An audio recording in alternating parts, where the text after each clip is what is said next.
are here every Tuesday evening with something that at least we think is of community interest and or of some concern. And if you think that you have something which fits into that category, you'd like to find out how you can be a part of the program, well, why don't you drop us a line? Address it to a Let's Talk program in K of Vaughan Radio, P.O. Box 195, Charlestown in Nevis. So give us a call. Our numbers are 1-869-469-1616 and or 1700. Here's a suggestion. You have a question or a comment, perhaps you can get a pencil, piece of paper, write it down so that you're well organized, and when you're getting on the show, you take as little time as possible so that we can accommodate as many of you as we can. We ask only, first of all, you respect yourselves and then respect others, because we will not accept anything we deem that's not within our broadcast standards, but we encourage you to always be forceful with your point. Again, thank you all very much for joining us. This is your voice in the community, talk that get results. Also, you can follow our live stream of this program on a video stream on our YouTube channel at Vaughan Radio YouTube channel. Click subscribe, and also on our Facebook page at Vaughan Radio. Thank you all again for joining us. Your voice in the community, thought that get results. Tonight we have two segments of the program. First segment, we'll be speaking with an artiste. Well, we've been talking about artists a lot lately. We'll hear a little bit more about that a little later on, but we're speaking about an artiste with a poem that a poet described to me as great. So I have to accept that. So we're pleased to welcome Mr. Ezekiel Byron, aka Ras Muntu. Good evening, sir. Yeah, greetings. Oh, greetings. Okay. Everybody tells me. Greetings, my brother. You are Ezekiel Byron, aka Ras Muntu? Yes, I. Okay, and what else you call? For you, usually Rasta T. Okay, so there you go. So you got a lot of names. So Rasta T, is good to have you. You're one of us. You've been with us from the beginning. This is your first time behind the microphones? Yes, it is. There's a first time for everything, so it's good to have you. But this evening, you're here to speak about a poem that some folks know about already. As I mentioned, one poet will mention to me just before we came on the set that it's great. So I describe it as a great poem. What's the name of the poem? Called The Journey. The Journey, and what's it about? It's about the 50 years of Culturama. Mm-hmm. You know about that? Yes. You know about some? No, I've been around for the 50 years of Culturama. Oh, okay. Just checking. And so you decided to write a poem. Your first go at writing poems? Yeah, this is my first. Oh, really? And at your first entrance, people say you're great. Well, I haven't given it a listen yet, I must admit. But based on who said it was great, I think I will endorse that. But before we do that, though, you said the journey. What does it involve? What's some of the things we can expect when we listen to the poem? Where Culturama started, some of the people who were involved in it in the early days, who contributed a lot, like Cabo, Oma Johnson, Bahola, they invented cadre music and others. Mm-hmm. What inspired you, though, to do this? To be honest, since I'm around, but never had a calypso king. And I try to offer the calypsonians some help to write 2 songs. But they didn't think I had the ability. So I said, okay, since I can't sing, I like bang my mouth, so let me do a poem. There you go, that's the spirit. So you do something. But you know a fellow named Watusi? Yeah. Why didn't you offer to write for him? Because he used to sing. God, answer the question. You can't answer that. That happens. A lot of times you're here and you can't answer the question, but that's happened. Sometimes you can't, some people can, some people won't, right? Yeah, my God. Okay, Muntu, so you decided to put this, and this is based on your experiences. Yes. What you've seen over the years. Okay. For the folks who know you're Ezekiel Byron, Ras Muntu, Rasta T, because we grew up together, right? Yeah, Right. we come from far. Huh? We come from far and we related as well. Yes. Okay, so other persons might know you by your name, but there's something else that you do which you are well known for. I'm giving you a plug. Yeah. So go ahead, tell it. Yeah, I sell boiled peanuts, I sell ital, I sell veggie burger, I sell local drinks. And especially around Culturama time, people, you have your customers. Yeah. And visitors and so can check you. Yeah, it's a part of Culturama. Other people eat other things. Yes. So we have to complete the whole thing, make sure everybody nyam. You're very good. So what is my favorite dish from you which you don't supply me as regular as you should? I'm surprised you for Culturama, man. The same chuck sub you talked about. the chuck subs. Okay, Rasta T, I think we have here the poem, right? Yeah. So let's give it a listen and then we come back. Yeah, go on. Song called The Journey. Oh my God, oh, I be hinting town 50. Oh, so you don't know what me talk about? So you don't remember Kabu, Boots, Lyra, Oma Johnson, them had a group named Nidax at the drama? And 74 them came a little further and start Culturama? Hours before the show start, I be a hall hinting who finish the fence cross the path. You know he had enough movement? Upper high school, down a club, and out a park he went. But now he got your own hinting make out a black sand cement. You know, Lucina and Zero are the first who crown queen and king. Since that the whole of Nevis participating. Remember Pupil and Big Daddy, Clown Master, Daryl and Tudor, Cakewalk Dancer, Animes, Miss Juby and Tita all made their contribution. Gladys still away to plait the ribbon. Sour, Black and Red were great masqueraders. Merritt Body and David Trimmer were great fifers. Sambo as the fast gunman, Puss and Euclid as wild Indian. John Jarvis and Ovina is quattro specialist. Me nearly forget Shine, so I swing the hinting as I wine. See me no say nothing tall about bull, cause long time, then went to sink it and Cyril one, kill off and whole boat full. Can't forget Abby Sweet String Band and Big Drum. When Lil Hiam, he can't control the bomb. Remember Mali, Abby #1 MC? You hear him on the stage, you hear him in the dance, you hear him on the street. Bet you no been no, Abahola invent the Kadra beat. Can't forget Suti, the uncle of Culturama, Abu the Godfather, and this and that the #1 contributor. Pan stage since he a teenager. Miko, Chubby, Chaplet, Ginger, Flamingo, Sandopi, Bingy, all of them were in the competition. Black Hat, I must mention, but why he was never crowned is another question. No, me not just a talk about man. Cause remember Carmel, Bernadette, Hazel, Fiona, Diane, Seba, Adele, Tasha, all of them been champion. Now forget the food fair. You go from Cusada bread to Monkey Barbecue. Italis, I been not forget you. Legend Muntu and One Love going to be there with Ital too. Respect to us Bingy still. I go on the whole of Nevis a pass on the drumming skill. Yeah, you remember the culture when Nevis nigga get locked up in decent exposure? Now them not from here doing regular. And the only question them got to answer are when somebody make an offer. Nearly forget survivors and IC's boss who used to make everybody shake up them ass. This poem was composed and written by Ezekiel Byron and recited by Imuntu. Me no know what going to happen 51, but for 50 this is my contribution.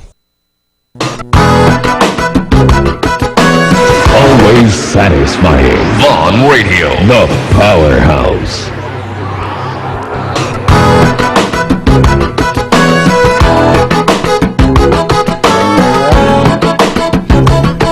I think that is powerful, and it needed to be aired on the powerhouse. What do you think? Anything powerful got to be on the powerhouse. It is as great as they say, or even greater. Congratulations on it. You know, when you're doing that, I'm thinking, and especially when you said that you can sing, you offer people to write, they wouldn't bother with you. But Howley could show you how to put some music to that. And who knows, maybe you can enter it into the Song of the Year contest. Yeah, I thinking about it. I got some music with it already. Yeah, you But that's Bingy, but just that he ain't come out yet. So I don't record it. But just that, well, he ain't finished yet. Oh, you got till Friday. Yeah. Yeah. Okay. Yeah. So congratulations. And you know, if you put some music to it and you put it in the contest, you'll get a lot more airplay. I can tell you that. Yeah, try work on it. Yeah. So congratulations again. You did a good thing. You put your pen to paper or whatever, and you done it. And so congratulations. As you said, you don't know what happened to 51. For 50. But 50, that's your contribution. Yeah. Thank you, Rasta T. Yeah, well, I like to pay gratitude to people like Viva and Sanjo, you know. Them are the people who help me with the words are bigger than 4 letters. Well, let me thank them as well, because you wouldn't have been able to come here with those 4 letters. You got to be more than 4. The words that are bigger than 4 letters. Yes. Rasta T, you is a heavyweight. Ain't no maybe about it. And come again, you know what I'm saying? You know, you always support us. You always will give me a suggestion here and there, you know what I'm saying? Yeah. So we appreciate it, and especially bad people probably, so again, congratulations, okay? Yeah. Okay, and do the thing, send it in, make your contribution. Okay, so we'll be back with anybody else you want to say hello to? What about Blackheart? You forget. Yeah, I want big up Blackheart, I want big up my brethren Bummy in America, you know? And the rest of the listeners who might not moon to Ezekiel, same way it is. And when they come for Culturama, where can they find you? Well, I go be by the food fair.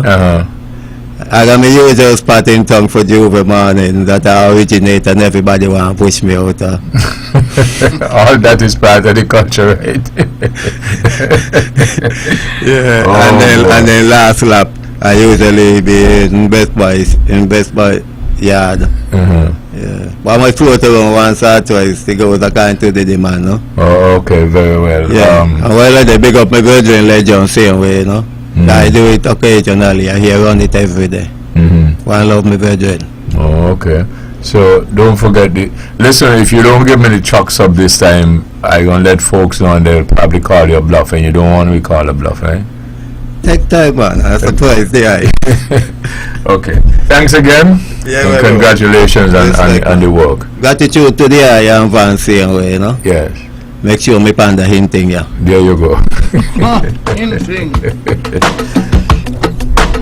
Ezekiel Byron, aka Rasai Muntu, and I call him Rasta T, with a poem, and maybe what I can do while we prepare for the second segment, maybe I can just run back if I can that segment for you, that poem for you. Builder's Paradise is offering a large variety of floor and wall tiles at very competitive prices. Builder's Paradise has over 2 million pieces in stock, lots of different styles to choose from. Whether you're renovating or tiling a new house, Builder's Paradise has what you need. Wow! Oh, and remember, we're open all day Saturday to serve you better. This is something that you can't refuse. Visit Builder's Paradise today at the C.A. Paul Southwell Industrial Site in St. Kitts, or call them at 466-4938.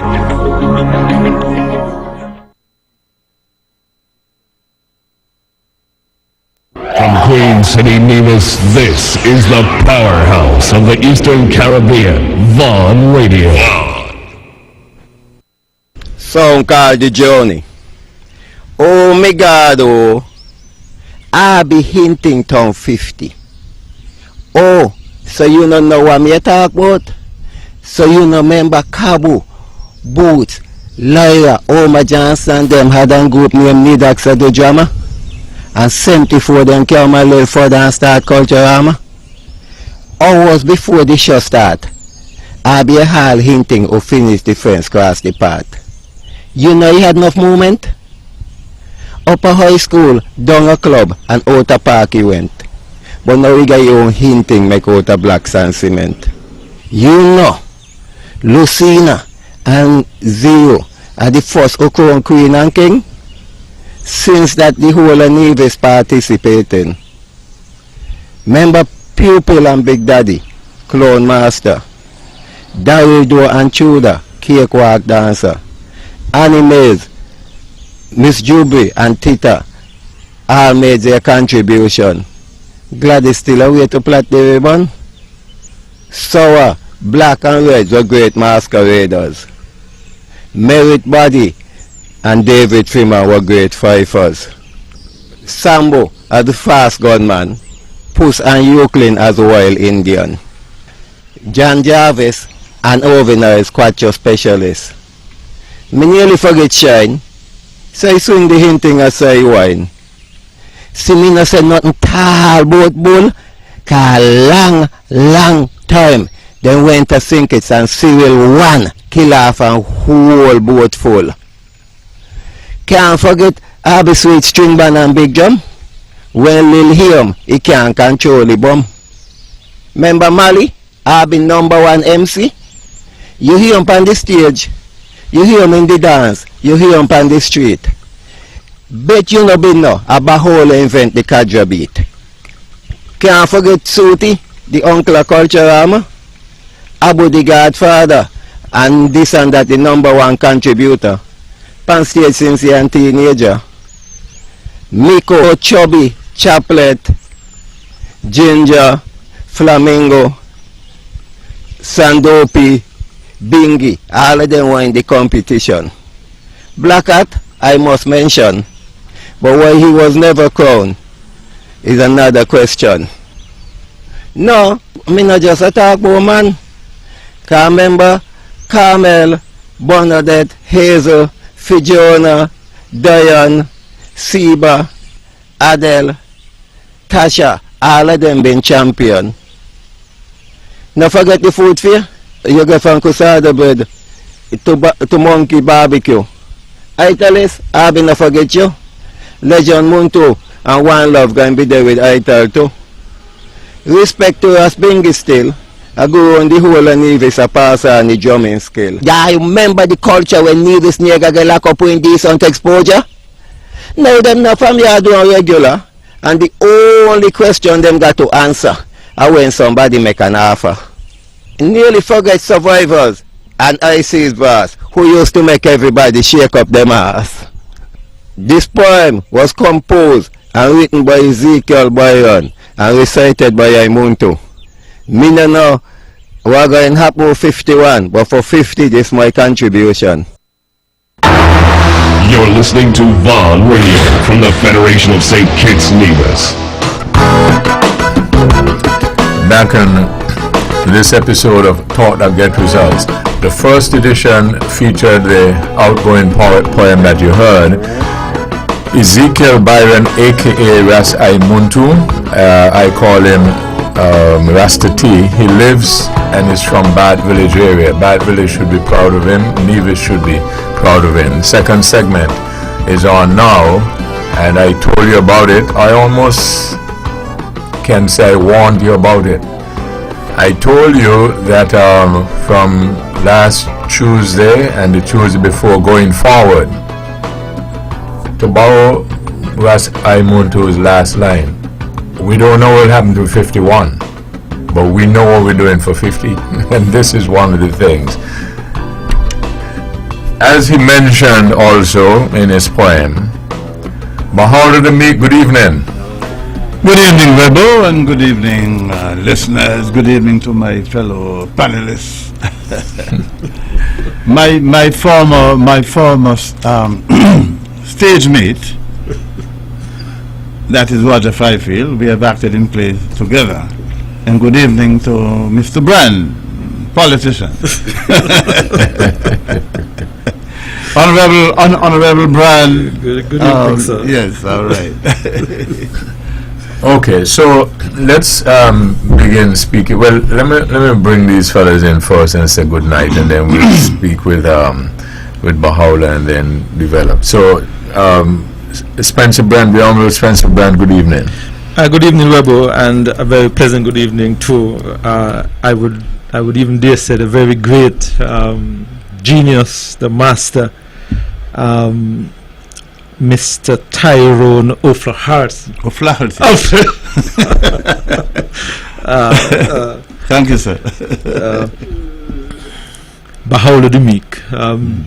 It's good to be here with you tonight, sir, and I am indeed delighted. I believe that I am in the presence of greatness. Not that my other panels aren't great, but I believe that you would have created something that I felt was one of that unique drum beat, one of that unique beat that has come out of the Caribbean, I would even dare say in the last 500 years. So I wanted to say that I am indeed honored to be here. Of course, my regular panelist, Mr. Roger Fifield. Webbo, I want to thank you for the invitation tonight. I know that we are pivoting into the Culturama 50 celebration and all the build up to that remarkable event and achievement here on the island of Nevis. And I believe that tonight Bahaula would add his own perspective from what I would call a front row seat, up close and personal perspective of this unique festival that we would have called Culturama over the last 50 years. So I want to say how delighted I am to be here in his presence. But Webbo, I want to start by offering some words of condolences. I believe that all of us here on the island of Nevis would have awoken to the sad and tragic news of the loss of another young life here on the island of Nevis through this violent means, through gun violence. This one is, again, Webbo, have hit home, because I knew his mother very well. We worked together in the Nevis bakery back in the 90s. We've had some fun time there in the Nevis bakery. I remember very clearly when that young man was born. He is around the same age as my first son. So it is something, Webbo, that has really touched home. And I think that the tragedy, Webbo, would have been compounded by the fact that it was just yesterday this very same family would have laid to rest another family member. And I want to say how sad and how tragic and how demoralizing these kind of acts are, and the impact that it is having here on our very small and close-knit community. I am hoping, Webbo, that whoever is responsible for these kind of criminal activity can be brought to justice as quickly as possible, because I don't believe that our community would continue to sleep well and rest well unless these are persons who are committing these very unwarranted and unfounded criminal activity here in our island. So I want to take this opportunity to offer my heartfelt condolences to his mom, Doreen, who I know very well. We work together, like I said, in the bakery. She's an employee with me there at the post office, and the entire family, dad, the grandmom, everybody, for this tragic and unfortunate and senseless act. Whereby I also want to offer some condolences to the Nanton family there in in Ramsbury area. This afternoon we would have learned of the passing of Becky Nanton, a young lady. She worked there at the company registry there in the Nevis Island Administration, attached to the legal department. And this is a young lady who I see almost every day, going to work, to and from work, in her own quiet and unassuming way. Did her job very professionally there in the company registry. And I want to take this opportunity to offer my condolences to the entire family, to the entire staff there at the legal department. I saw them there this afternoon, and I know that they were devastated by this news. I know that her daughter-in-law worked there at the disaster management, and I know that everybody was just shaken by this loss. So I really, my heart goes out to all of these families who are in mourning. Only God knows, and we dare not, or we cannot question our Creator. But I think that when these kind of things happen, especially at such young age, we really have to ask the question, what is man or what is woman? And I believe that we just have to live a life that is not only pleasing but is acceptable. Well, I also want to send condolences to my former villager, the very quiet, the very professional and unassuming Sylvia Walters and Jackson. She worked there at the National Bank for many, many years, and I know she lived in Stony Grove while I was a youngster growing up. And very, like I said, unassuming, someone who always had a kind word to say to you, some words of encouragement, always give you that words of support in her own unassuming way. And I really want to say to the entire family how saddened I am to learn of the passing. I believe, Webbo, that as we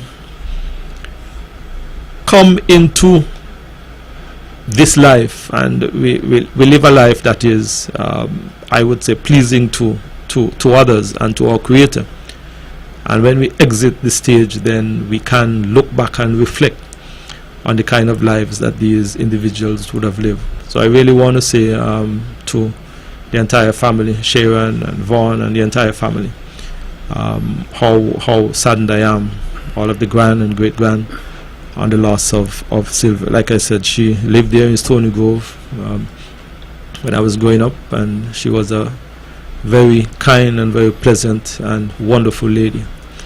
And finally, Webbo, I want to talk about another remarkable lady from Government Road. Her mortal remains was laid to rest last Saturday, Maisie Springett.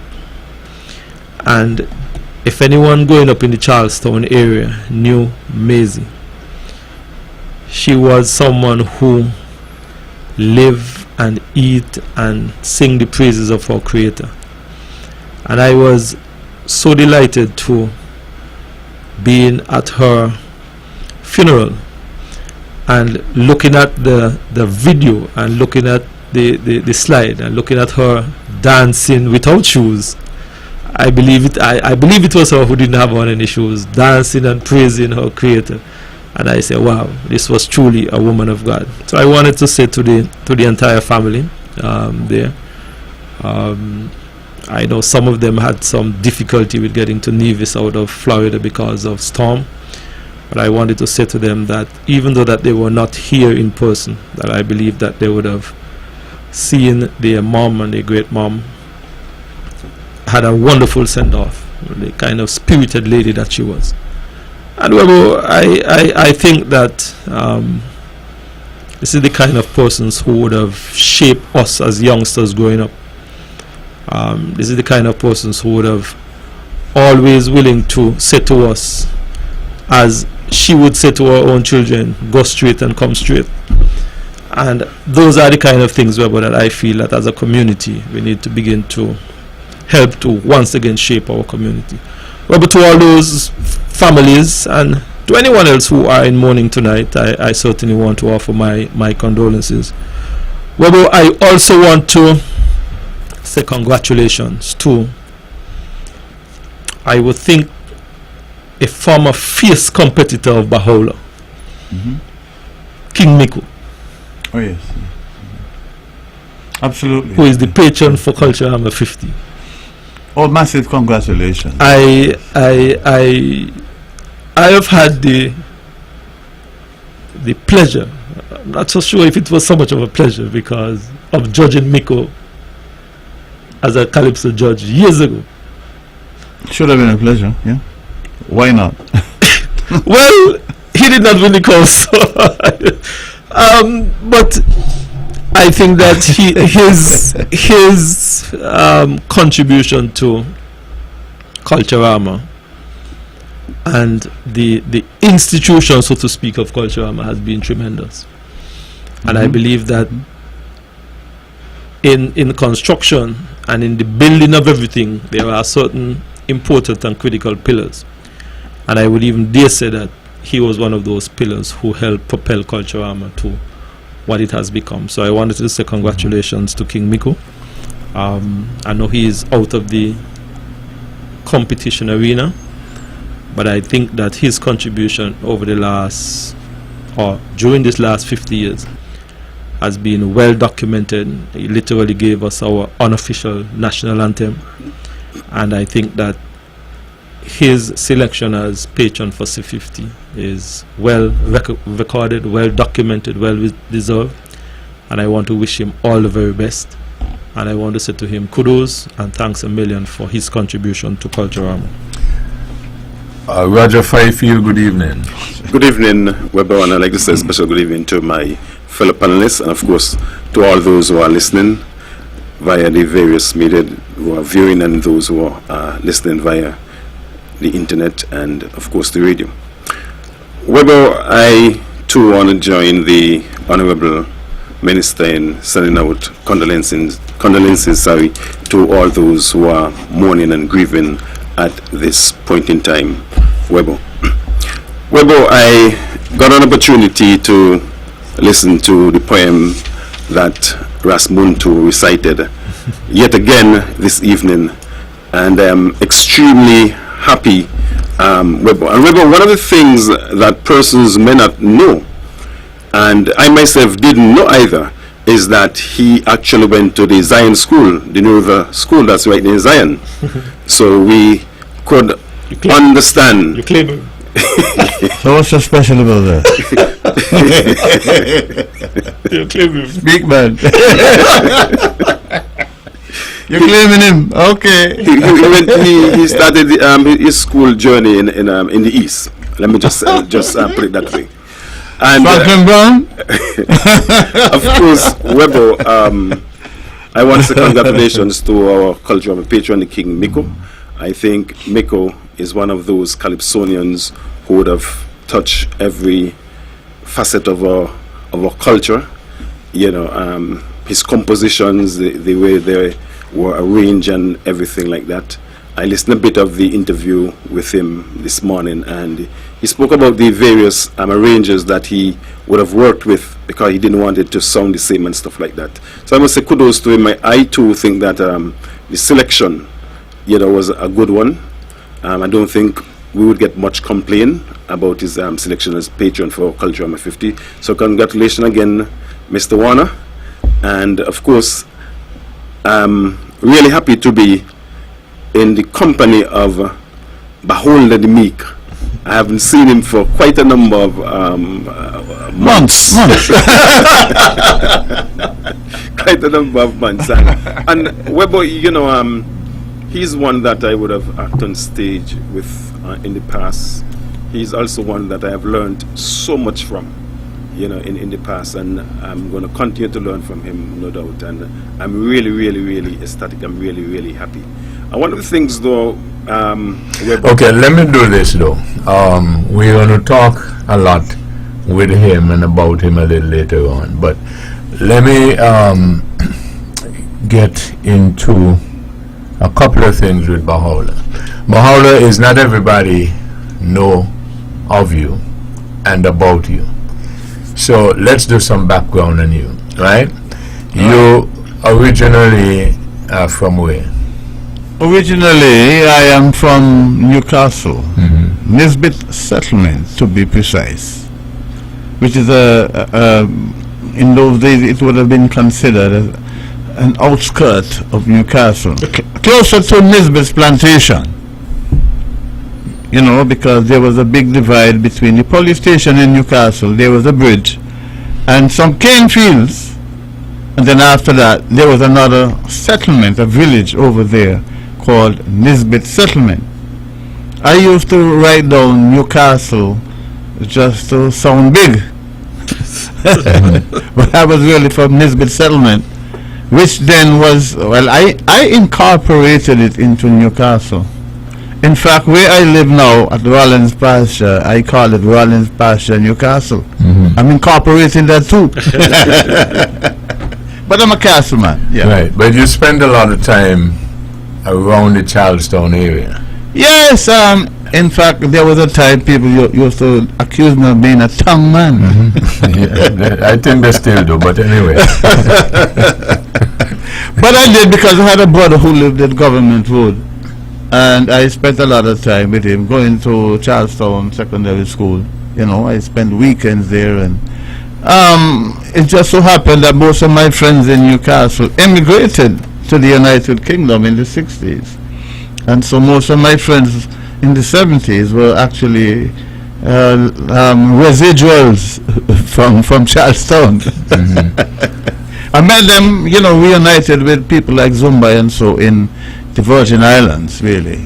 You know, and so I became a tongue man basically, not by choice, you know, but by choice, you know. And as you mentioned that you had a brother who was in the town area, right? Yes. And I just to confirm or to correct for us, because I think one evening we were here, we were talking about cricket, and we spoke about Big Bird, Yes. Lipton Griffin, Yeah. and somebody mentioned that they thought that he was related to you in some way. Well, he was related to me in the way that we slept in the same bed as youngsters, but he was my stepmother's sister's child. But we all grew up together, so people used to say he was my brother. Right. And I consider him a brother. Well, he's dearly departed right now. Yes. You know, but I taught him to bowl, you know. A lot of people think. I tell people that when we used to play cricket, I used to bowl the first over. They say, you, in front of Big Bird. Of course, I was older than him and bigger than him. When he became a massive man, you know, he was the best. And Yeah, he was one of the fastest bowlers. Yeah. Yeah, I actually wrote a song about him called Bouncer. Oh yes, Yeah. Why don't you bring back that song? I don't remember how it went, but I remember the bouncer. Yeah, and there was a verse. The bowler bouncer to Laplace head, Laplace head, Laplace head. Bojoma say, oh God he dead, oh God he dead, God he dead. Kitty begin to scream and shout, scream and shout, scream and shout. The vision saying yes, bust them out. Those But were that, you know, those were the days when Glory competition between Sengis and Nevis in cricket was really fierce, right? yeah. And so somebody getting knocked back. I mean, Nevis people actually laugh, but poor Lappy, my boy, I'm a good friend, you know. Yeah. Poor Lappy had to go to the hospital. Yeah. You know, but I mean, those were the days when the same Culturama origins days. When we were coming to our feet, Culturama was 74. That game was in 75 or 76, 75 actually. Yeah, because I was living in, where was I living? I was living in Barbados at that time, yeah. Yeah. And so you spoke about writing the song. So we pivot into that now. So you wrote songs, you sung songs Yes. for Culturama, and then one person had mentioned earlier that you wrote, you acted in plays. When we were on air last week with Zumbai, someone called in and mentioned you and Victor J. Martin MCing together. And Yes. you could tell us a little bit about that? Yeah, well, we were known as the Bar J's. Bar from Bahola and J from Victor J. And let me tell you, we were the most fantastic combination of MCing that has ever happened in Nevis. Anybody who heard us, if they are still alive today, well, you know, I mean.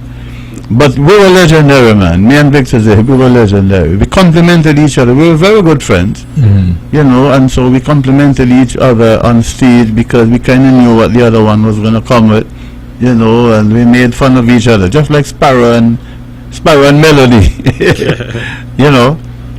It was just fun, and I remember during those days somebody even came to me and said, "Look, man, I didn't care about the show. The MCing was the show, because we were really just humorous, right? Yes. Because in those days an MC was like a humorist, right? So That was before the days of Calypso Radio, when you started to trouble people and call them out their name and that kind of thing. An MC was a comedian. You know, and I'm so sad to see that has gone by the wayside, but I'm sure it will come again because life is a circle. What goes around will always come around, you know. Were you two members, you and Victor J, Of NEDAX, members, yes? You're members of NEDAX? Yeah, well, in fact, when NEDAX started, I was not a member because it wasn't even NEDAX. It was a Charlestown group of people doing plays. I'm not sure what the original name was. It could have been that. It could have been Nevis Dramatic and Cultural No, Society. what I'm saying, it could have been what you just mentioned. Yes, it was. Well, it actually was. No, not NEDAX, you know. No, it was town people. A Charleston group of Yes, it people was. doing It plays. was Charlestown people, and then after they You're not realized, following well, me, Bahola. The name of the group was a Charleston group of people doing plays. well, let's call it that. No, then. that's what I'm saying. So how you can go CCGP? Yeah, but, Yeah. you know, so but there were the people that anybody that wanted to get involved in something outside of their village. You know, in those days you did not have community groups in the villages doing anything. The churches used to do, you know, try a thing, right? But the dynamism was with this Charleston group, especially when Calvin Howell, who was really, a dynamo himself, right? Irma Johnson, Lyra. And these are the names that people would hear all the time. But of course, there are a massive amount of people beyond those, Yes. right? Beyond those, and a lot of us as younger people, relatively younger, You had, you know, we talk about culture. because even before that, you had people like Sweeney, right? A lot of the guys that drowned on Christina were a part of the original NEDAX group. I was a country boy in those days, you know what I mean? And well, in fact, though, I was actually in sixth form in St. Kitts when all of this thing was going on.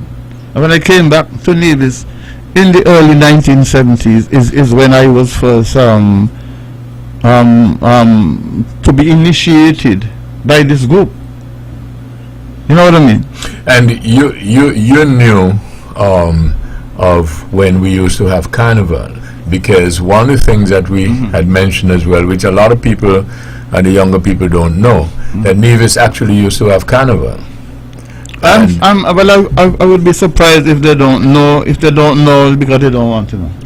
Well, Because the truth is, yes, that when St. Kitts Carnival, St. Kitts Nevis Carnival, National Carnival came up in 1971. But the vice chairman was Spencer Howell, right? Spencer Howell was one of the original members of that, because, you know why? In Nevis, the JCs were the one that used to control festivals. You see, so he was invited. Spencer Howe was a very resourceful person. You know, so Nevis was very much an original partner of National Carnival. National Carnival started in St. Kitts, and they had a Nevis version. Right. And I remember in the early days when people like Lindbergh, Spencer Hanley. Spencer Hanley. Spencer Hanley. Hey, my schoolmate, I should remember his name. What are you telling me for, man? But, you know, Spencer Hanley, right? And he was one of the original. He was a superstar. I was a publisher in them days. You know what I mean? Cranby, right? And then we had a guy that came up named Moonlander, right? He was a Springate from Low Street area, right? And he came up and zoomed by the guy, and these guys came up, and you know, I was nobody and nowhere there in those days. But Carnival was the thing that started it off, right? But I would like to say, Webbo, that Carnival kind of created Culturama, you know. See, that's why I asked you to speak to that, Yeah. so that people, because sometimes people would know, sometimes they really don't know, but sometimes they would know, but they don't want to give the real reason why certain things happen. Right. So Carnival started, National Carnival, and the Nevis population had to now come under this kind of situation where it was not regulated in Nevis. Since the ancient days of after emancipation, people used to just come out and do their thing. It's the first time Carnival regulated things, right? Regulated things. I want to go back a little bit before that, because I know National Carnival came about because there was conflict in St. Kitts, you see. There was a time in St. Kitts when you had a Palm Carnival and a Labour Carnival. The Labour Carnival became known as Soul Carnival, right? But the St. Kitts JCs, I think it was, well, whatever, the St. Kitts Festivities Committee, rather, they were the one that used to control Carnival in St. Kitts, right? And so the Labour Party decided, well, you know, I don't want to get too deep into politics, Mr. Politician. No, Yeah. go ahead. You know. Go ahead. It's good history. Go ahead. Decided, well, look, man, this thing can't go on. You know, and politics and politics. There are two carnivals: Soul Carnival, St. Kitts Festivities Carnival. I was in school in St. Kitts when it happened. You know, the headmaster was Mr. Victor Jones, a man from St. Thomas's area. I think he was from Barnescott or Jessops, right? And he tell them, look, I mean, you know, you can't come in here because he was by the book, right? He was the headmaster of the high school, and he had the control, and he shut out the PAM people, maybe by instructions or whatever it was. Or was it the Labour people? I'm not even sure which one. Anyway, there was a big conflict. The Labour government decided, well, you know something, we have to stop this thing. And so what we are going to do, we're going to nationalize Carnival, okay? And make it work for all of the people. And so Nevis came in as a part of that, right? Nevis had to, well, buckle under. You know, we didn't have our own government anyway, right? National Carnival came about, but you see, people in Nevis like to go St. Kitts, you know. So the Nevis end of Carnival was not working out, and I'm not lying. A lot of the resources was not being spent in Nevis either. So Nevis was like a subdivision, a sub-carnival. It was a sub-carnival, really, right? So a carnival in St. Kitts, I have sub-carnival in Nevis. Nobody from St. Kitts will come over, but people from Nevis will go down. 1974, Calvin Howell. I had just come back from Barbados on vacation. And he said to me, what are you doing? I said, well, boy, I just come for holidays, but I'm going to go to St. Croix, you know. My brother sent me a ticket. I have a brother, the same brother from Government Road. His name is Dude Benson. Call him Dude, yeah. Dude sent me a ticket. He said, well, don't go right now, man. I have something in mind. I have a thing which I call culture. I want to call Culturama because I want to set up, you know, just something purely cultural. So, well, what are you talking about purely cultural? It's all cultural. I said, no, well, I mean, the culture is dying. Which was a fact. The culture was really dying. The culture was dying because when National Carnival came about, right? It left nothing for the folklore artists in Nevis who used to come down from the 1850s or whatever, right? They used to call it Christmas sports. You guys are young to know Christmas. You know it? I heard about it. Good. We used to call it boy, we got in town for Christmas sports, right?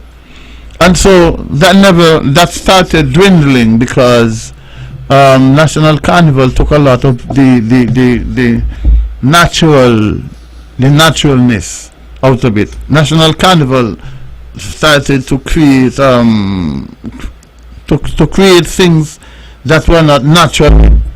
They started to tell you to get into some kind of formation and do this and do that, right? Whereas Christmas for people just used to come out. Right? People just used to come out. You go Brickhill, you go Fountain, you go Westbury, Cotton Ground, and people just lined up and played in the villages, and then they went to town. You didn't even have too many buses and trains and so in those days anyway. But they used to make sure that they did something in their local villages. I live in Newcastle, and the last place that they used to do their thing was Newcastle Airport, right? And then after that, well, I had to go home because I was a small boy, and I couldn't, you know, that's the way it was. The naturalness was not there anymore. So when Cabo decided, and of course, you know, Christina disaster, that created a great hole because a lot of our cultural people died on Christina too. You know. Do you know when we decided that we are going to do Culturama in 1974, a lot of people didn't want to participate, you know. I had a song called Cultural Extinction. The thing is that people in that first year, people started asking questions like, who gonna pay us? It's not like they were getting paid from the government anyway. They used to do their thing in the villages. People used to throw coins, put some money in their pockets, right? Put some money in their pockets. And so you go to town, they always had somebody who was the hat man. And the hat man was the man that collected the money, right? And of course they used to share it up. But people were very generous, right? People appreciated it. We used to look forward to that because it was like nothing that you would see for the rest of the year until the next year. But then after National Carnival, it started dwindling, going down. And so Culturama come up. It was an effort to revive the culture. It was hard because I mean we were not a political party, you know. We were just a drama group. You know what I mean? So we were just doing it for the good of the country, really. Right? People asking how we gonna get paid. That is why eventually I wrote this song and I said, It's a money-rama. Right? It's a show of splendor with no relation to culture. Right? And that was in the early years. Very, very early years. So that, would you say maybe first year, second year? Well, Or later in than that? 79, I didn't mix any now to call. Culturama started in 1974. So that was the fifth year. Exactly. Okay. The fifth year also. I want to tell you something else. Yes. Sorry, right? Because in the very early days, do you know it's only 3 Calypsonians turned up for the first show, you know. It was Zero. Zero was he was big boat here, right? Bahala, who nobody knew anything about, and Peter Wilshire. We were the 3 Calypsonians that came out. All the big boys like Zumba and Cranby and this side, they keeping their powder dry for Christmas. But I always be telling them we will not there because bigger song for Christmas. Okay, so what is important there to note is that What did we they used know? to have Culturama so. and Christmas Yes. the same year. Yes, of course. Okay. Now, you see, these are some of the things that we want to, put on the record because, as I said again, it's Culturama 50. A lot of folks don't know the history, and a lot of persons who know don't have the facility to spread it and get it recorded, and that's one of the things that we're doing here. Now, you said you had those 3 Calypsonians. Yes. The other thing in terms of the festival, the objective, as you said, was to preserve. Preserve, yes. Preserve and prolong the culture. As we saw, it was fading out. It was fading out mostly because people were losing interest. Because of the fact, a lot of people don't understand, National Carnival did a lot of damage to Nevis culture. Right? National Carnival was carnival. They didn't care anything about cultural art forms. As a matter of fact, when we had like our first Culturama, our street parade, we never had them fancy troops with them glitter and glass and so, Banana leaf. Banana leaf and sorry, Mr. Brand. Banana flagging. Banana flagging and crocus bag and thing, right? And everybody got very creative. Of course, after a while we realized it was not sustainable. It wasn't sustainable. So you had to do other things, and creativity is a part of culture. That is why Culturama today you show a lot of creativity, but there's a lot of borrowing from other cultures too. You see. So, with that said, I want us to consider a question that I have, because you hear the debate now as to whether we've gone away from what the intent of Culturama was, and you hear persons are saying, well, it should be this, it should be that, and some folks are saying, well, culture evolves and therefore nothing is wrong with the way it is now. You spoke about banana flagging and stuff like that. So the question I have for you to consider, could we have continued to showcase prominently our past traditions in today's Culturama, which at the same time also exhibiting the current practices? Because sometimes we see in a debate as if it has to be one or the other. Could we have continued the traditions, etc., but at the same time embracing the creativity like you see on the wall there ahead of you and stuff like that? You see on the picture on the wall? Yeah. So that's what I want you all to consider. While I do that, I'm going to go to one of your songs, and I'm going to ask you a question on the flip side of it. Okay.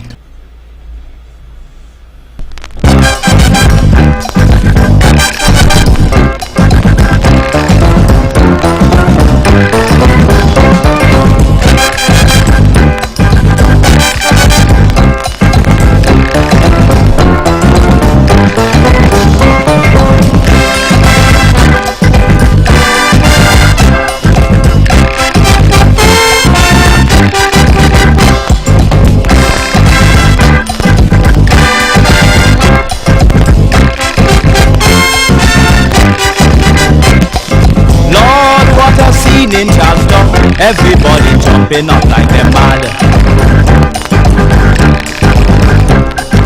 Lord, look trouble, Lord, a rock. At this time of year, we just super bad.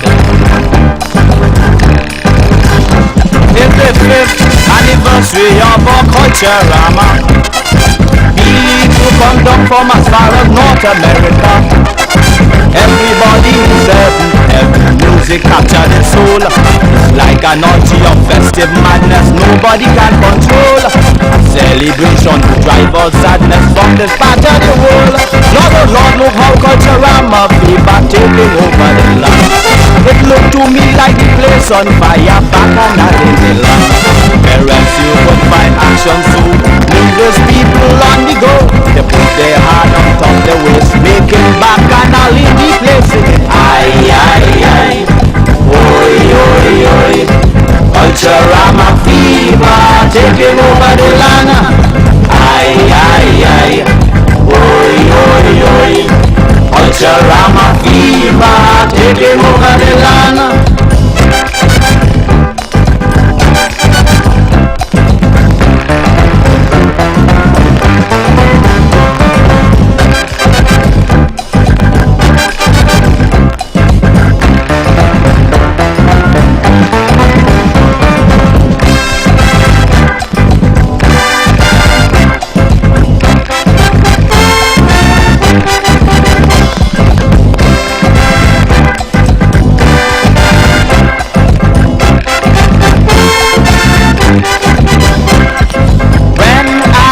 Inside the back, all that I can see is people going wild. They pack like sardines in a can. Culture jam, they say it's the latest style. It's time some of them in the band since early morning. They ain't eat no food and they gon' stay till evening. The band could go up to Gingerland, they ain't staying behind. They jamming up and they jamming back until they're ready to fall. Playing mass like it is the last Culturama of all. Lord, oh Lord, look how Culturama fever taking over the land. It looked to me like the place on fire back and not in the land. Where else you could find action so needless people on the go. They put their hand on top the waist, making back and all in the place singing aye, aye, aye, oi, oi, oi. Culturama fever taking over the land. Aye, aye, aye, oi, oi, oi. Culturama fever taking over the land. Always satisfying. Vaughn Radio, the powerhouse. So that was Baha'u'llah the Meek. Now, what I wanted to ask you, Baha'u'llah, first of all, who did that music? Element. Was that a song that was originally done with Soul Survivors? Yes, and Element did a very good job. But when I heard the Soul Survivors version, I said, The Soul Survivors guy was so upset with me. Because they felt that I should have recorded with them. I still think that the best version, I'm not sure we could find that today. Yeah. I wish we could. Yeah, I wish we could. Because when I heard it, Conce Edwards had sent it to me. But when I heard it, I said, wow, sounds so different, Yeah, they did a great job.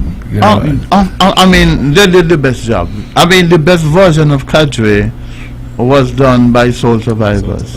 I'm telling you, man. And the other question I want to ask is Settler Score. There's a debate. There's in that song, the lyric in part says, the band could go up to Gingerland. They're not staying behind. Explain what caused you to write those lines. It's the first time that I had seen a band escape Charleston.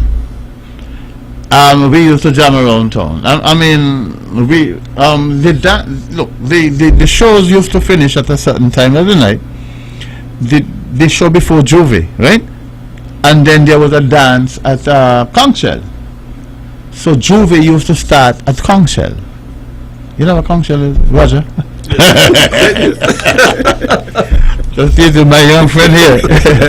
Yeah, I mean conch shell, right? And then you jam come town and you jam around town, and then they used to jam that way because the band house. I think the band house was somewhere in that region, right? Then all of a sudden, them boys pass the band house and they go in Gingerland. Go in Gingerland, and I think they stop when the cat run out of gas. Mello probably run out of gas or something, right? Right. So you see. So the whole idea then, going to Gingerland, turned around to come in from Gingerland. That was the genesis of the whole long jam idea. Right. So that is why I ask you, because there was a debate, and a fellow, in order to prove his case and win the debate, he pointed to that song with that lyrics. Yeah. And the year, that was year 5. So that was 1979. Right? 78, yeah. Right. So it says the 5th anniversary of the Culturama. I think that helps with the debate. Yes, so that they see, the first time the band ever tried to venture outside of Charlestown. And then I think it's just the energy of the people that I was driving it, right? Okay, so I just wanted to. So Elimat did the backing on that. Yeah. And that maybe the debate will still go on, but I think what they were trying to show is that they used to jam from country to tongue and tongue to country afterwards and stuff like that. Yeah, it started off and then, it developed it became a thing, Yeah. Okay. Now, the Roger Brand, if you wanted to come in and ask a question, and by the way, callers, if you want to call and ask a question or make a comment regarding what we're speaking about, that is fine as well. So, gentlemen, I just wanted to ask Bahola. There was a song, I think it was in 76, 77, 78, somewhere around there. Follow Me to Nevis. Chubby, yeah. Yeah.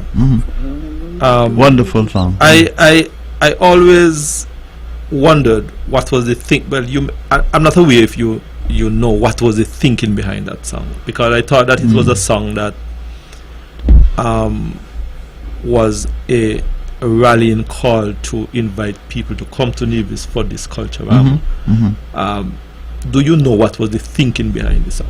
Okay, Chubby, first of all, Chubby was a tourism worker.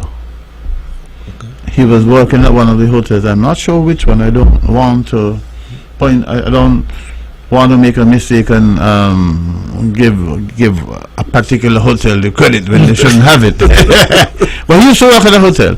And Follow Me was a slang or a catchword for tourism, you see. And so he said, follow me to Nevis.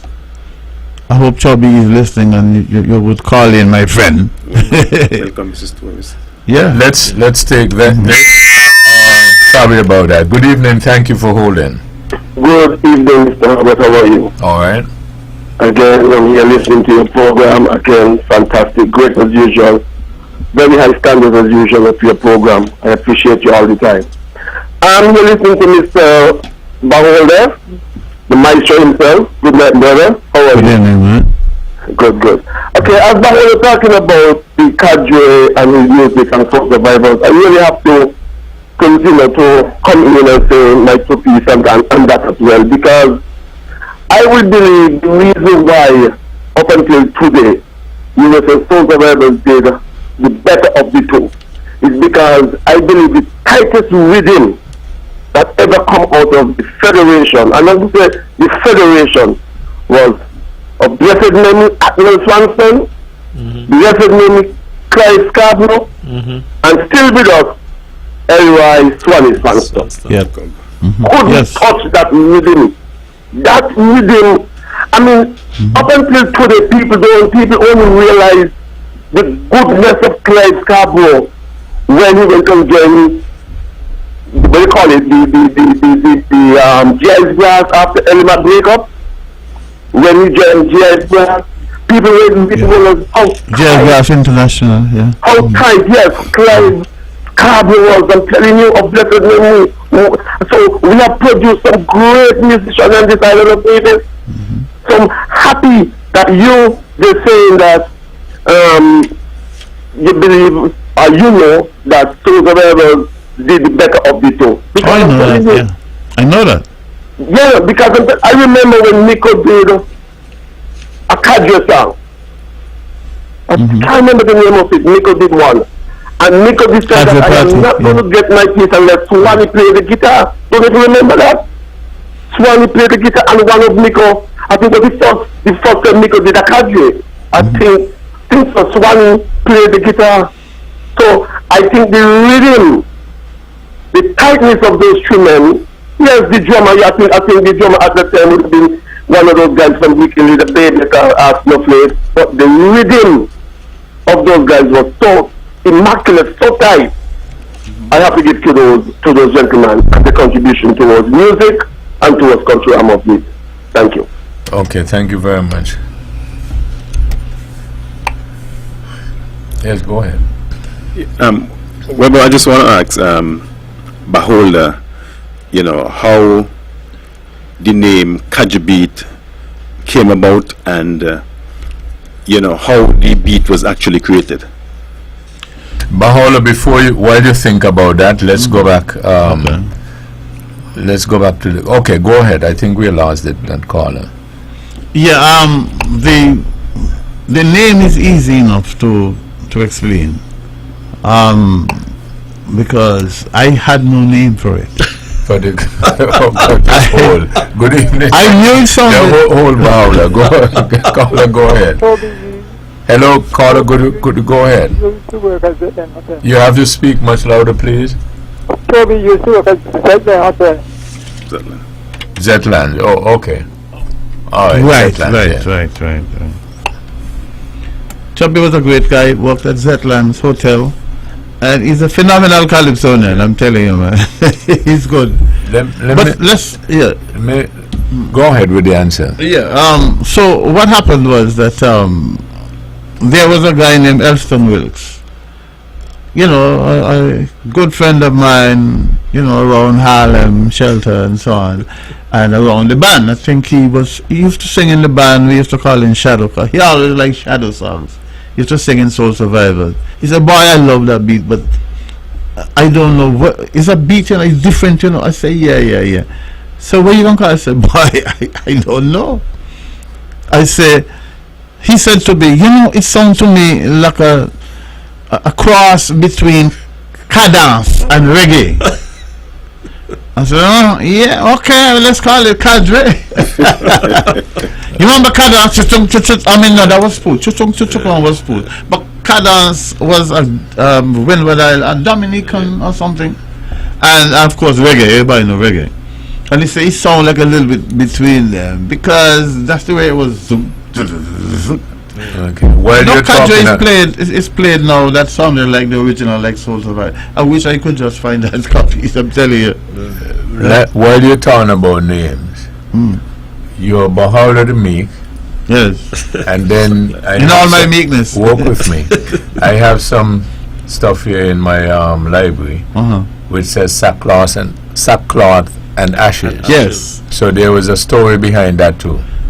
Actually, I had 4 calypso names.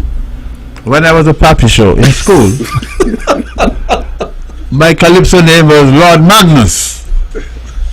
Yeah, I sing in school. My band was Bob Hull. Bob Hull was my band. You know, I sang in 5th form. Marcus Hodge was in that too? No, we had no band. Marcus had pulled the stage. He pulled the screen on me because I was singing nonsense. There are 2 songs to sing, right?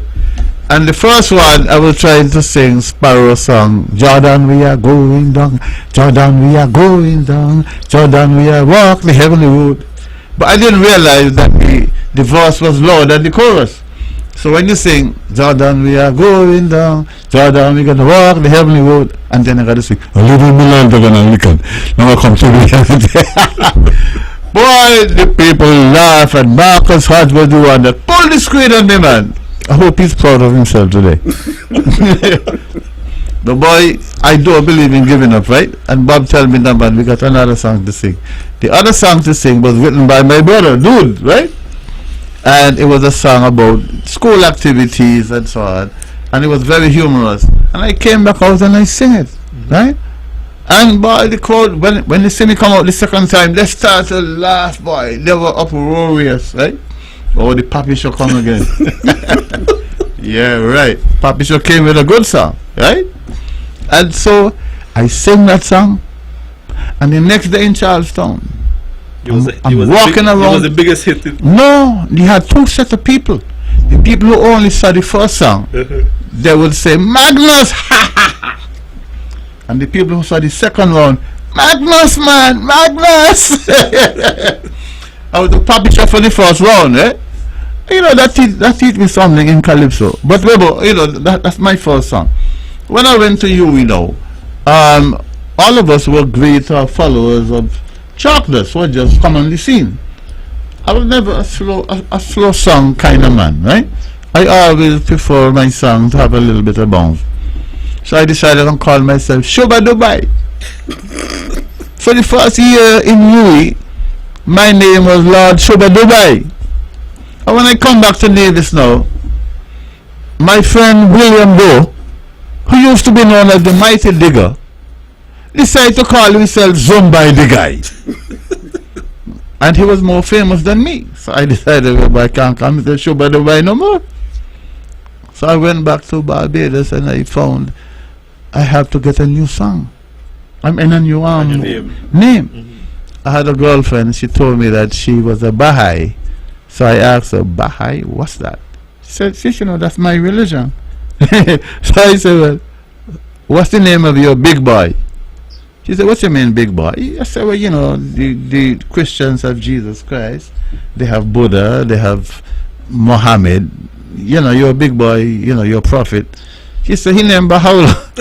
I said, that sounds like a Calypso name. Boy, hey, let me tell you something. Eh?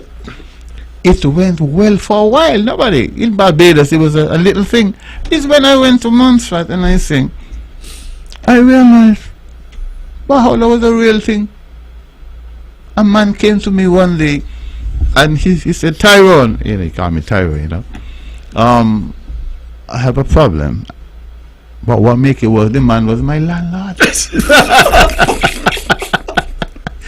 He said, you know, when I'm trying to talk to people about Baha'u'llah, they're telling me, oh, me not Baha'u'llah, he does teach in secondary school.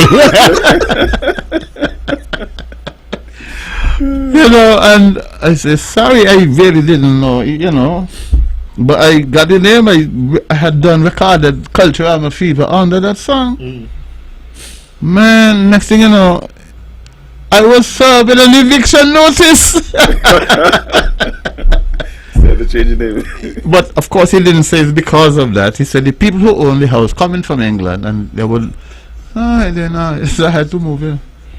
But man, the song was being played in Montserrat. Very popular in Montserrat, the song was. But they couldn't say who sing it. Oh. They would just put it on. I went to St. Croix. I met a guy named Dr. Woody, I think his name was. He said, I love your song. I played it, but it cannot be played anymore because we have some people of the Baha'i faith and they have protested. So we had to pull this song. This song became #1 in Saratoga radio station, right? But at that time it was, yeah. And they couldn't play it. They couldn't play it, right? So I decided, well, boy, the only thing I can do is to change my name now. So a friend of mine in Montserrat named Randy Greenaway, teacher friend, right? Staff member. He said, have you ever thought about the name Sackcloth? So I laughed. I said, what trouble is you talking about? But then I remember sackcloth and ashes. that is when you humble yourself, you see. And as Baha'u'llah the Meek, to me, taking a name like sackcloth and ashes is an act of humility. Right? You understand, Webbo? I understand. So this is one I have. You can tell me who you were when you sang this one, but I have it labeled under sackcloth and ashes. Okay.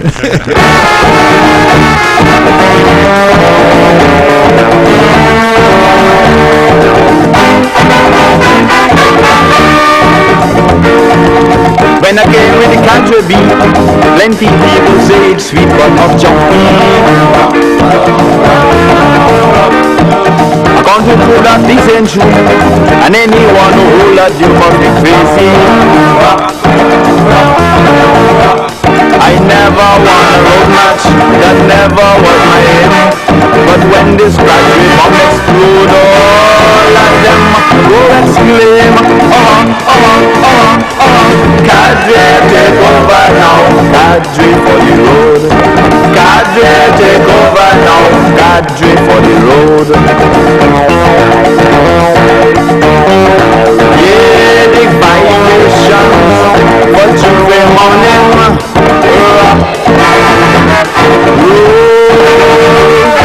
Cadre music on your soul. Jump to the Cadre, jump to the Cadre, jump to the Cadre, jump to the Cadre.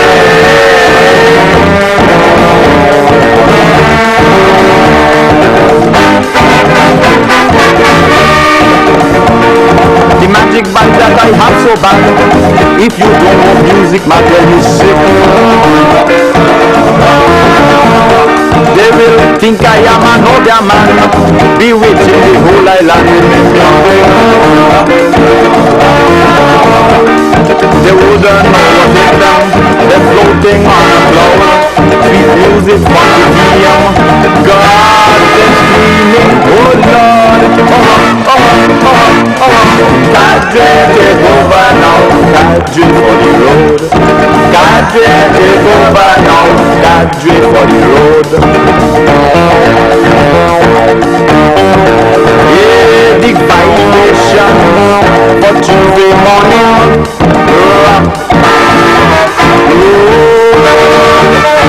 Cadre music on your soul. Jump to the Cadre, jump to the Cadre, jump to the Cadre, jump to the Cadre.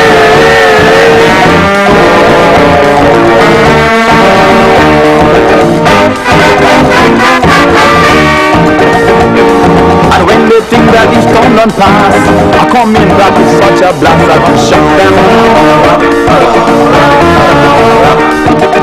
You're rolling in misery, you ain't getting no mercy from the DM. The tempo bumping heavy, don't saturate the brain, turn you in a dancing zombie. It's another fever and pain. Cadre take over now, Cadre for the road. Cadre take over now, Cadre for the road. Yeah, the vibration for Tuesday morning.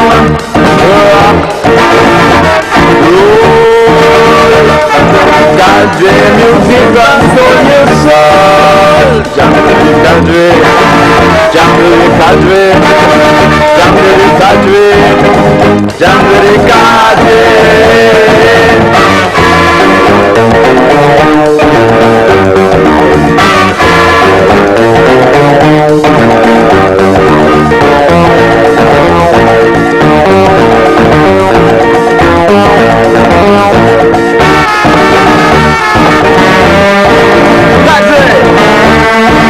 In your white dress. When VON vibrates, the whole Caribbean must shake. 860 AM, the powerhouse. Back on this episode of Talk That Get Results, you know, I listened to lyrics and I got my answer. You were Baha'u'llah the Meek when you sang that song?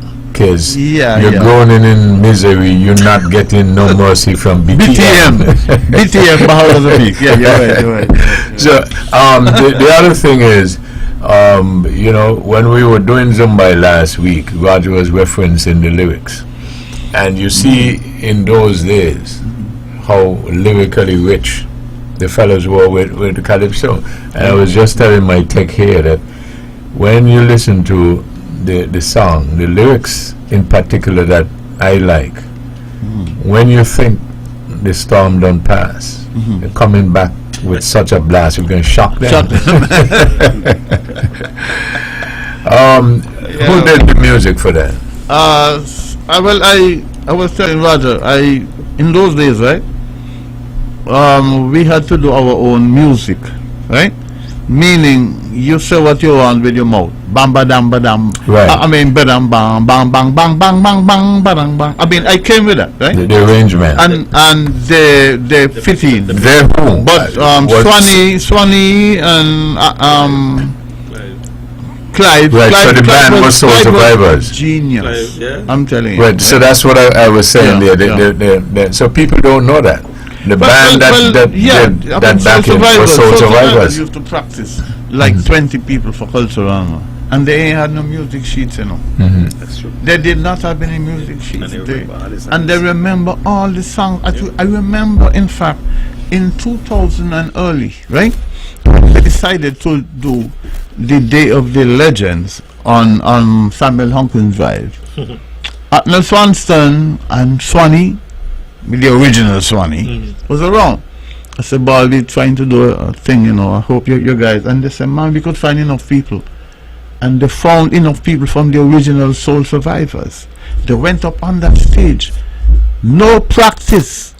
And when I went up, Atnell Swanston, God rest his soul, said to me, "B flat, right?"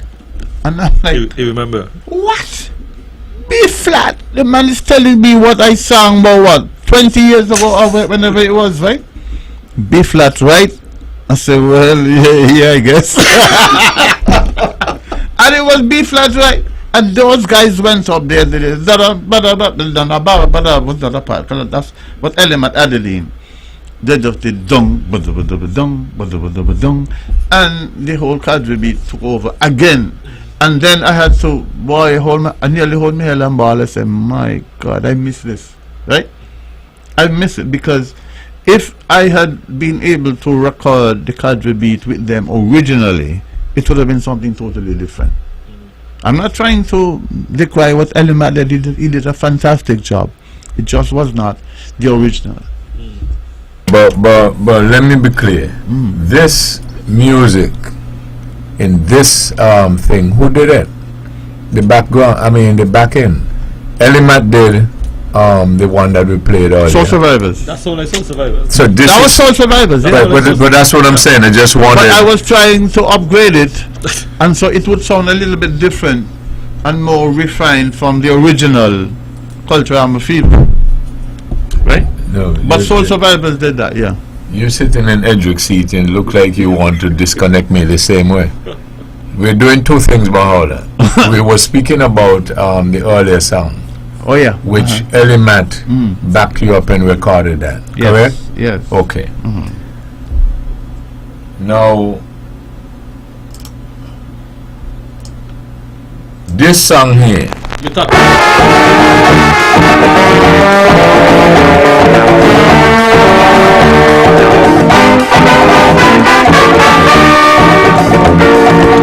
When I came with the country beat, plenty people say it's sweet but not junky.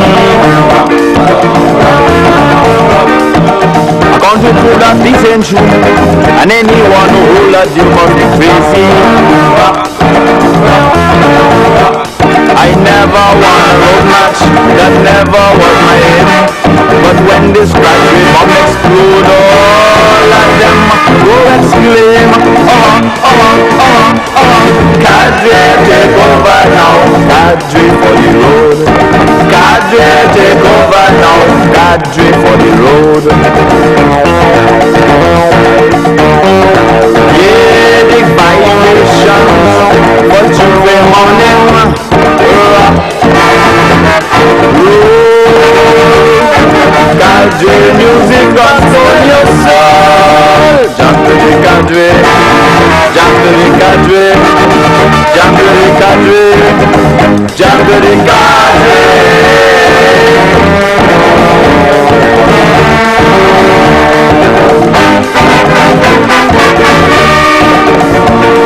The magic. It came in shot. That song that I just played, with the recording and all that. Yep. Which band did the Soul Survivors. The Soul Survivors. We did that Ochoa Recording Studios in Puerto Rico. Okay, so that, Yeah, man. Yeah. that's what I want. Yeah, and that was like Redemption from the year before. They were very much upset. Very much upset, you know. I remember I went to a dance at Dick's Bar from Montserrat. I lived in Montserrat at the time, right? And when I went in, I saw Swanee, and Swanee, he hold on his head and he watched me funny, you know. He watched me a little funny. I said, what, man? And boy, they were really upset because they thought that I had taken Elimat to Puerto Rico to record. I said, no, I was only piggybacking on Elimat. He was going anyway.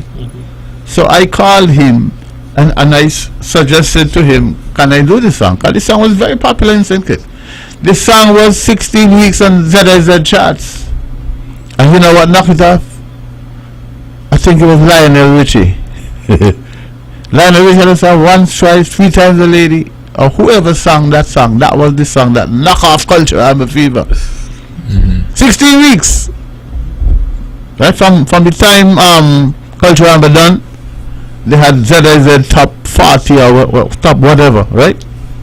Culturama fever was up there, man. So these guys were upset. I tell them, no, man, I didn't do that. I went because he was going, and he told me I can come. I paid my own way, and I must stand beneath this dramatic and cultural society because they were the one that sponsored the song. Yeah, I had no money to do that. I mean, you know what I mean. So thank you very much again 50 years later. Well, 45 or whatever. And 50 years later, 45, whatever. Maybe I can put a plug in. We're not going to give too much details. But 45, 50 years later, because the show that we're doing is 50 years in the planning and making. You think we could give them a little idea that we may soon hear this again?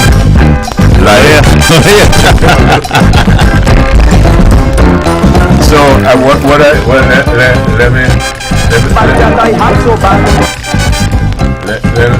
let me pause it. So I just want you to get on the record, so people don't think that we're bluffing. Sometime soon they will hear this live and in living color. You giving your commitment? I am giving my commitment. What are you talking about? The legends. Oh yes, yeah, man. Come on out, man. Come on out, my friends. Come on out, fans of Culturama, fans of Bahola the Meek. I didn't even know I had fans left, man. Since I started to sing recently again, I'm walking just up, Bahola! Well, Bahola, you've had some what we would call here in Vanuatu some monster jams over the years. If you were to categorize them, let's say your top 3, what would those top 3 songs be? Well, I don't have a lot because I have not really done a lot of public things for a long time. But of course, if anybody asks me to sing a song, I must sing Culturama Fever because that's my alma mater. Yeah, you know. I also like people like Cultural Extinction. You know, because it's one of the first serious songs I sing. But my thing, I prefer the humorous calypsos. So I have a song called Rapist Priest. I have one called Panty Literature. I think I heard that. Yes, you know, and I've sung those more in calypso tense than on yeah. So just to be clear again, because I'm doing my work. Right, sir. So in the next couple of weeks, you will be present, Yes. and we will hear this. Oh yeah. You gotta hear about it. You know, I mean, I'm amazed. That song came out in 1978, right? And I have met people who are born long after that song, and they know it. Okay, could you, as I did with Zumba, could you sing along the verse? Sing. Lord, what a scene in Charlestown. Everybody jumping up like a mad. Lord, look trouble all around. At this time of year, we just super bad. It's the 5th anniversary of our Culturama. People come down from as far as North America. Everybody in the seventh heaven, music capture their soul. Like an orgy of festive madness, nobody can control. A celebration to drive all sadness from this part of the world. Lord, oh Lord, look how Culturama fever taking over the land. It looked to me like the place on fire, bacchanal in the land. Where else you could find action so leave his people on the go. They put their hand on top the waist, making bacchanal in the place, singing aye, aye, aye. Let me hear you, oi, let me hear you. Culturama fever taking over the land again. Aye, aye, aye. Oi. Culturama fever taking over the land. Take it away. Boom.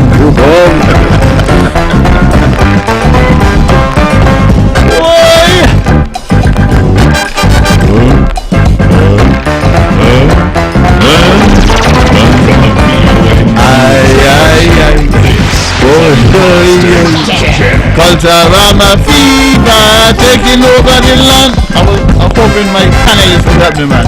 Oi, come on, man. Culturama fever taking over the land. When I look inside the bank, all that I could see is people going wild. They park like sardines in a can. Culture that they say is the latest style. It's time some of them in the band since early morning. They ain't eat no food that they gon' stay till evening. The band will go up to Ginger Line. They ain't staying behind. They're jamming up and they're jamming back until they're ready to fall. Playing math like it is the last Culturama of all. Lord, look up Culturama fever taking over the land. It looked to me like the place on fire, bacchanal in the land.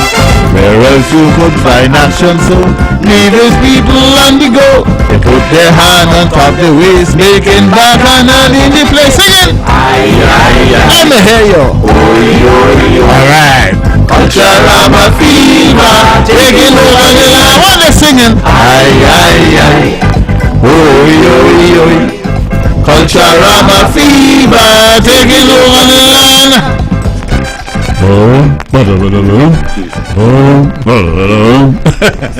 Okay, so let me say it in playing. There's a third verse to that, Webbo. There's a third verse? No, but yeah, it's on part 2. Part 2, yeah. Well, let's do the third verse. You got the third verse? I got it. Well, let me do it, man. Because a lot of people don't know that. They don't know how the third verse is. A lot of people don't know that. But they're going to know it on the 26th. Let me give them the date. The 26th of July. They ask for it, they'll get it. Yeah, mark it down, the 26th of July. Right. And you hear how these fellas sounding? That's what the party will be like. All on right. the 26th of July. Mark that down. Advertise them. Also, also mark down. What the place name? 869 Sports Bar and Grill. 869. Bahaula, Zumbai. Okay, here's the third verse. Yeah.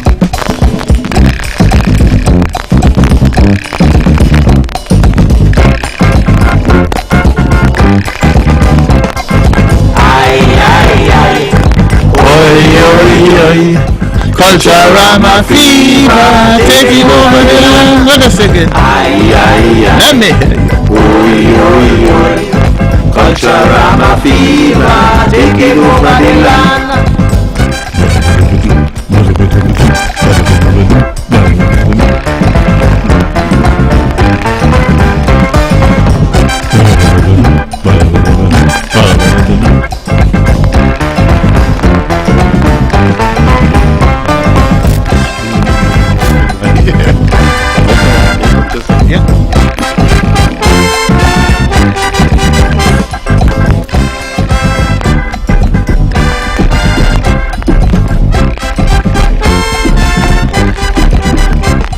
When I behold and hit the street, nobody at all go stand in me way. A blasting anyone I meet, nobody at all go stand in me way. It's a long, long time I had no nevis action since they banished me to a foreign land. So I'm coming down like a mad elephant, trampling all who I see. You can't take the pace, leave this place, leave the action to me. I can't stand the sight of no damn parasite when I'm making merry. Lord, oh Lord, look how Culturama fever taking over the land. He looked to me like the place on fire, back and all in the land. Where else you could find action so? Leave his people on the go. They put their hand on top the waist, making bacchanal in the place singing.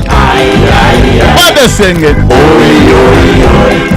Culturama fever taking over the land. What they singing? Let me hear you. Oi, oi, oi. Culturama fever taking over the land. Oi, oi, oi. All the rubber run. Culturama fever taking over the land. Roger. Let me hear you. Oh yeah. Culturama fever taking over the land.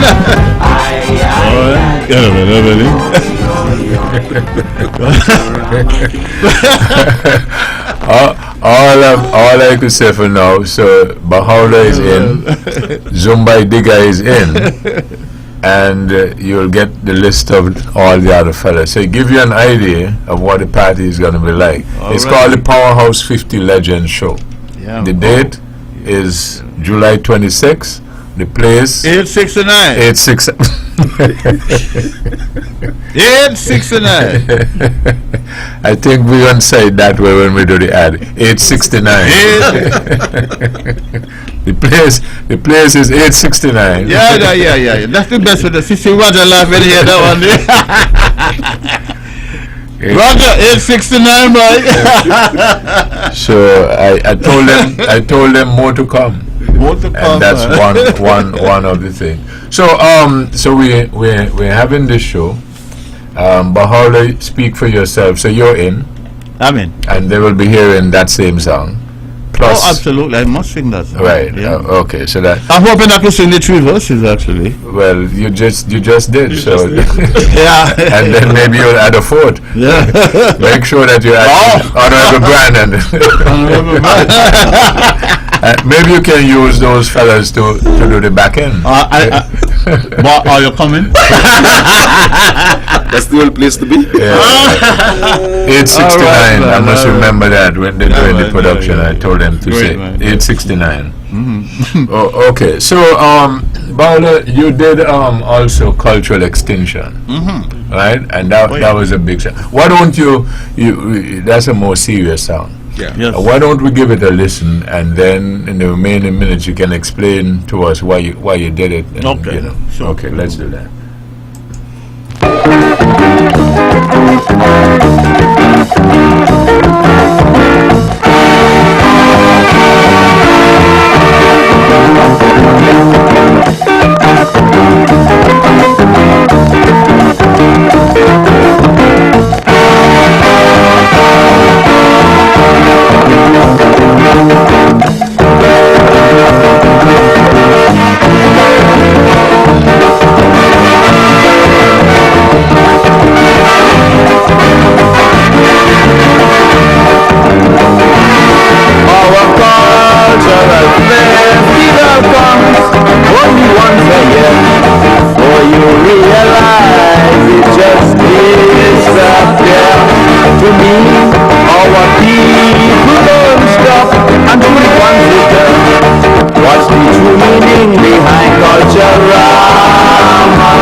your merriment.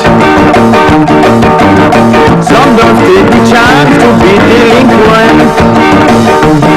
But in 79 I did mix sending out the call, and urgently going out to one and all. Sit around, let's reason. Where will our culture be after this festive season?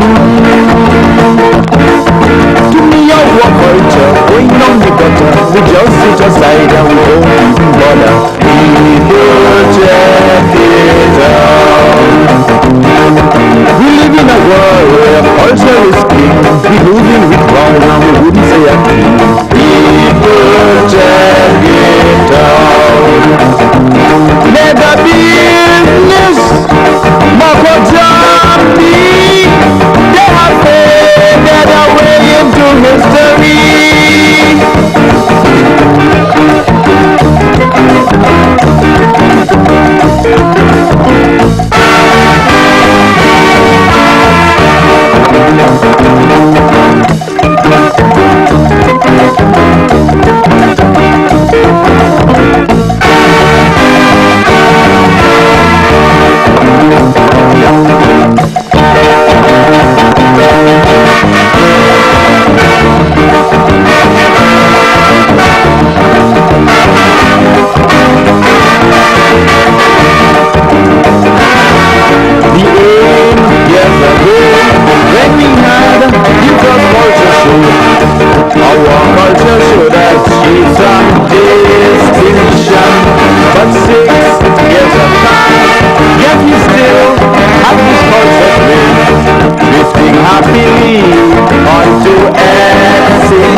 A kind of monorama with no relation to culture.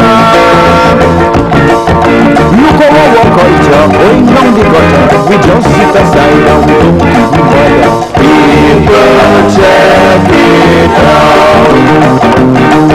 We live in a world where culture is king. We losing the crown and we wouldn't say a thing. People check it out. The blue ribbon, giant display. I only know just legends of yesteryear.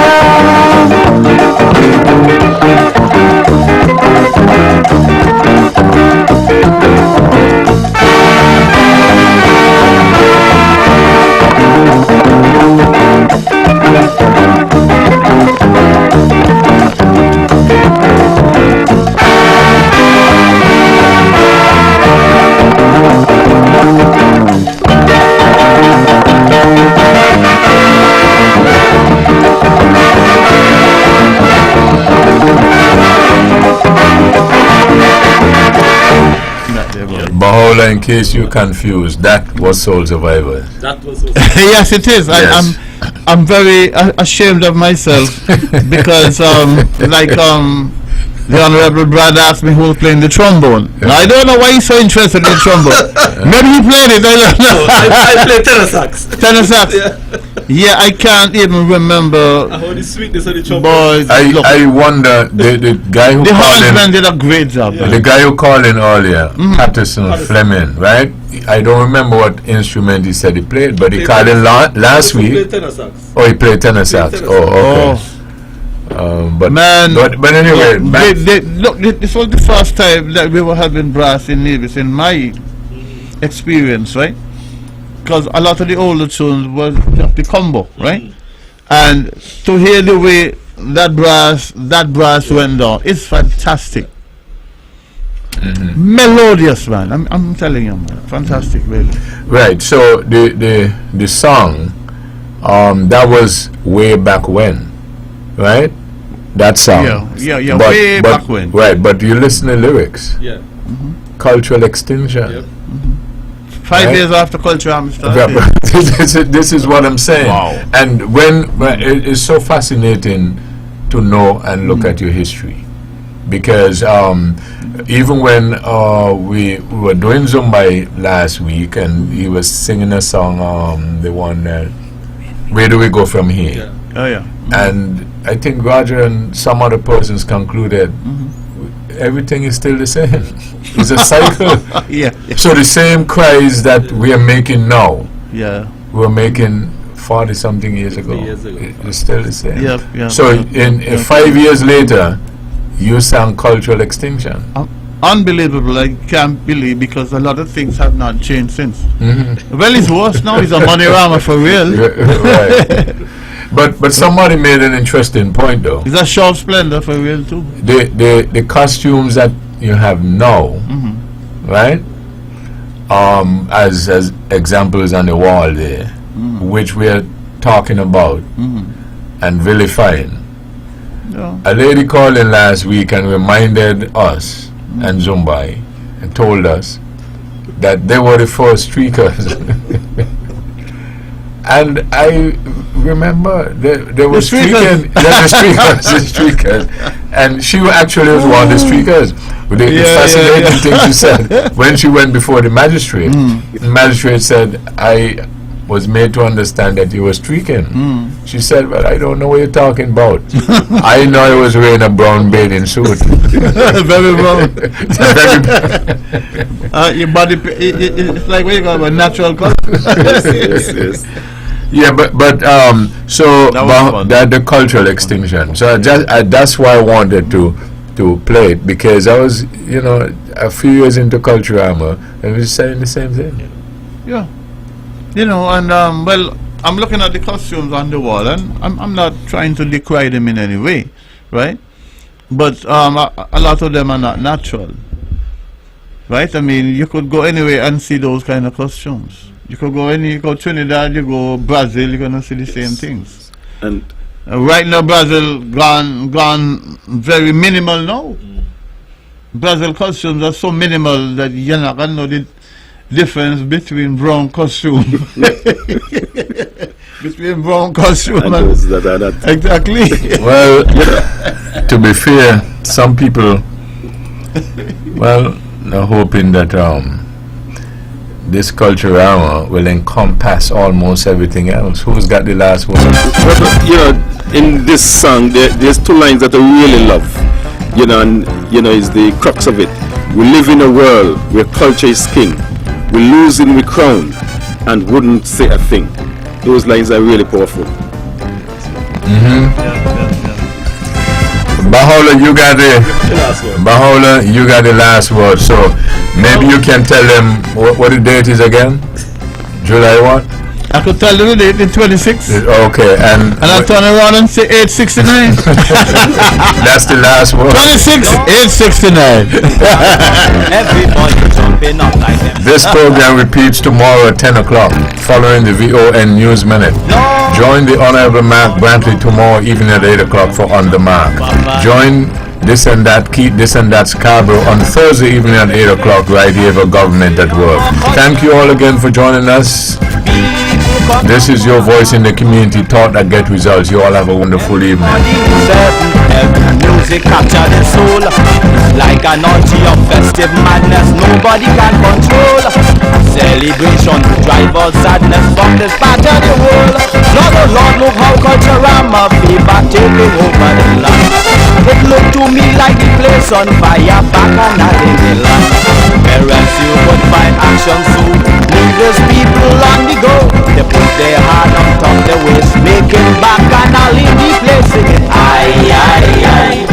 Oi, oi, oi. Culturama fever taking over the land. Aye, aye, aye. Oi, oi, oi. Culturama fever taking over the land.